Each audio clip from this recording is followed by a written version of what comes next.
पिछले एपिसोड में हमने देखा था कि वांग ने कॉप सेक्ट ज्वाइन कर लिया होता है, जहां आने के बाद वो अपना कल्टीवेशन करना स्टार्ट कर देता है, जिस वजह से उसे वहां पर एक गॉड या फिर इविल की स्पिरिट दिखाई दी थी जो कि कैद होती है वहां पर, और उसी की वजह से ये सेक्ट इतना ज्यादा स्पिरिचुअल ऑरा से भरा हुआ है। वहीं दूसरी तरफ उस मास्टर का भाई मिस्टर नाइट एक जगह पर आता है जहाँ पर कल्टीवेशन अलाइन के एल्डर आने वाले थे, और वो यहाँ पर आकर सभी को मार्शल आर्ट कॉम्पिटिशन के रूल बताएंगे। जिसके बाद यहाँ से ये एपिसोड शुरू होता है। तो इस एपिसोड की शुरुआत में कई सारे सेट के एल्डर वहां पर आकर जमा होना शुरू हो जाते हैं, और उन्हीं सेट के एल्डर में सबसे पहले दाओजोंग सेट का लीडर भी आता है, जिसने ही पूरी तरह से हांग्यू सेट को बर्बाद किया था। और ये हांग्यू सेट वही सेट है जिसके अंदर सबसे पहली बार वांग आया था अपना कल्टीवेशन की शुरुआत करने के लिए। तब दूसरे सेट से आए हुए दो डिसाइपल जुआन दाओ सेट के एल्डर से कहते हैं, हांग्यू सेट को बर्बाद करने वाले तो तुम ही थे। वहाँ के सारे एंसेस्टर को तुमने अपने हाथों से मार दिया था। तुम तो सभी के लिए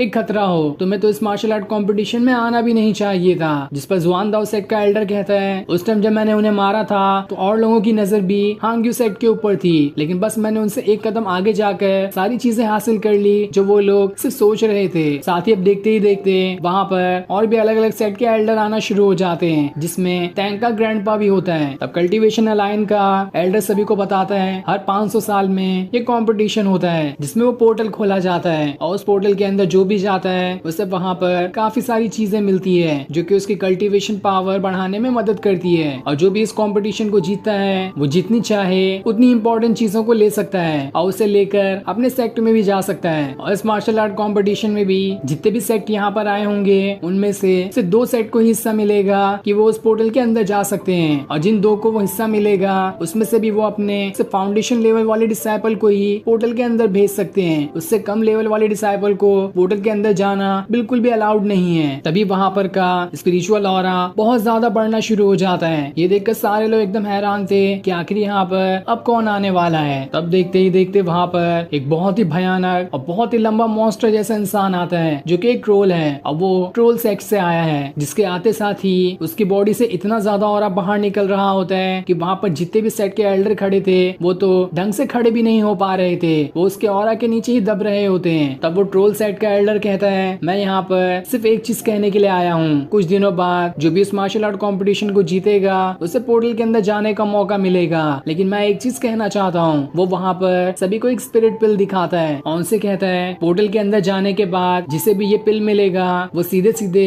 ये पिल लाकर मुझे दे दे। इसके बदले मैं उसे काफी सारे मैजिकल वेपन और जो भी टेक्निक होगी वो सब देने के लिए तैयार हूँ, लेकिन अगर किसने भी गलती से भी इस पिल को मुझसे छुपा लिया तो देख लेना मैं उस इंसान के साथ साथ उसके पूरे के पूरे सेट को ही बर्बाद कर दूंगा, और मेरे सामने तो कोई टिक भी नहीं सकता। और ऐसी धमकी देने के बाद वो वहाँ से चला जाता है। तब उसके जाने के बाद कल्टीवेशन अलायंस का एल्डर वहाँ पे जितने भी एल्डर आए होते हैं सभी को मार्शल आर्ट कॉम्पिटिशन में हिस्सा लेने का टोकन दे देता है, जिसकी मदद से ही वो उस मार्शल आर्ट कॉम्पिटिशन में हिस्सा ले सकते हैं। और टोकन लेने के बाद सारे के सारे एल्डर वहाँ से चले जाते हैं, लेकिन वहाँ पर टैंक का ग्रैंडपा रह जाता है जो दूसरे सेट के एल्डर से कहता है, आप थोड़ी देर के लिए रुक जाओ, मुझे आपसे एक छोटा सा काम है। दूसरी तरफ वो एल्डर वांग के पास आता है क्योंकि उसके पूरे कमरे में धुआं धुआं फैल चुका था। वो उससे कहता है कि आपका कल्टीवेशन पूरा हो गया, अगर हो गया है तो आपको बाहर निकल कर आ जाना चाहिए। इसलिए वांग वहाँ से बाहर निकल कर आता है, जहाँ पर मिस्टर नाइट अपने सारे के सारे डिसाइपल से कह रहा होता है, हमें एक अच्छा मौका मिला है उस मार्शल आर्ट कॉम्पिटिशन में जाने का, इसलिए सारे के सारे डिसाइपल को अच्छे से अपनी प्रैक्टिस करनी होगी ताकि उस मार्शल आर्ट कॉम्पिटिशन में हम अच्छा परफॉर्मेंस दिखा सके, और उसके बाद हमारा सेक्ट उस पोर्टल के अंदर जाने के लिए जीत जाएगा। वहीं वांग जब सारे के सारे डिसाइपल को देखता है तो उसे ये पता चलता है कि ये लोग तो पूरी तरह से फाउंडेशन लेवल पर नहीं पहुंचे हैं, लेकिन तब भी ये मिस्टर नाइट इन्हें वहां पर क्यों ले जाना चाहता है, क्योंकि मैंने तो ये रूल सुना है कि जो भी फाउंडेशन लेवल पर होगा बस वही ठीक तरह से उस मार्शल आर्ट कॉम्पिटिशन में हिस्सा ले सकता है। जिसके बाद मिस्टर नाइट सारे लोगों से कहता है, आप सारे लोगों की सोल मेरे पास जो ये जेड स्लिप है इसी के अंदर कैद है, लेकिन इसमें से एक इंसान की सोल मिसिंग है और वो है वांग की। इसलिए वो वांग से भी कहता है, तुम्हें अपनी सोल को इस स्लिप के अंदर ट्रैप करना होगा, उसके बाद ही तुम यहाँ से वहाँ पर जा सकते हो उस मार्शल आर्ट कंपटीशन में हिस्सा लेने के लिए। इसलिए वांग अपनी सोल को भी उस स्लिप के अंदर कैद कर देता है, और जब तक वो स्लिप को नहीं तोड़ेगा तब तक कि उसकी सोल उसी स्लिप के अंदर कैद रहेगी, और जिसके पास भी वो स्लिप रहेगी वो जब चाहे वांग को अपने कंट्रोल में करते हुए उसकी जान भी ले सकता है। जिसके बाद मिस्टर नाइट सारे के सारे डिसाइपल डिसाइपल का स्लिप उस एल्डर को दे देता है, जो एल्डर इन सभी डिसाइपल के साथ यहाँ से जाएगा। मिस्टर नाइट सभी से कहता है, जिसने भी मार्शल आर्ट कंपटीशन के अंदर 5 लोगों को मारा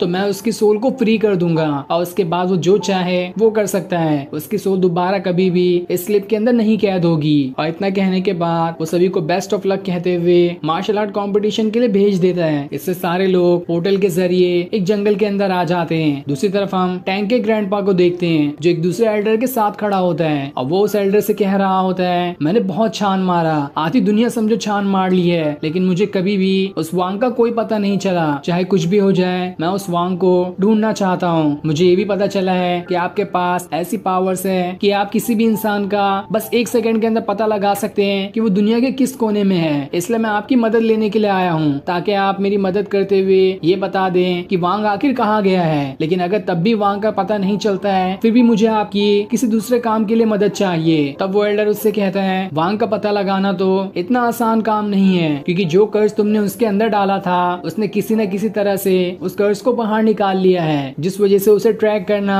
बहुत मुश्किल होगा। लेकिन मैं ये कर सकता हूँ कि मैं आपको वांग के परिवार तक ले जा सकता हूँ। हो सकता है कि अगर आप उसके परिवार को पकड़ लें तो उसके जरिए वो खुद ब खुद आपके पास पहुँच जाएगा। लेकिन मुझे ये नहीं समझ में आ रहा कि आप उसके पूरे के पूरे गाँव को ही क्यों बर्बाद करना चाहते हैं। खाली आप उसके परिवार को तो पकड़ सकते थे, लेकिन आपने ये फैसला किया है कि आप उसके माँ बाप तक को मारने के बाद पूरे गांव को ही खत्म कर देंगे, जिसके बाद वांग जैसे तैसे वहां पर आ ही जाएगा और उसके बाद आप उससे अपने पोते का बदला ले सकते हैं। तब ये सुनकर टैंक का ग्रैंडपा कहता है, आप नहीं जानते कि उस वांग ने मेरे पोते को मारकर क्या किया है। वो मेरे परिवार का सिर्फ आखिरी इंसान था, उसके बाद तो मेरा कोई इस परिवार में है ही नहीं। इसलिए मैं वांग को इतनी आसानी से नहीं छोड़ सकता। जिस तरह से उसने मेरे पोते को मारा है, उसी तरह से मैं सबसे पहले उसके पेरेंट्स को मारूंगा, उसके बाद उसके पूरे गांव को खत्म करते हुए उसे भी खत्म कर दूंगा। और अगर आप मेरे इस काम के लिए तैयार होते हैं तो इसके बदले मैं आपको गॉड लेवल का एक वेपन देने के लिए तैयार हूँ, जो कि काफी ज्यादा पावरफुल माना जाता है। ये सुनकर वो एल्डर भी हैरान रह जाता है और फिर वो अपनी पावर्स का इस्तेमाल करते हुए ये पता लगाने लगता है कि आखिर वांग का गांव कहाँ पर है। और उसके बाद टैंक का ग्रैंडपा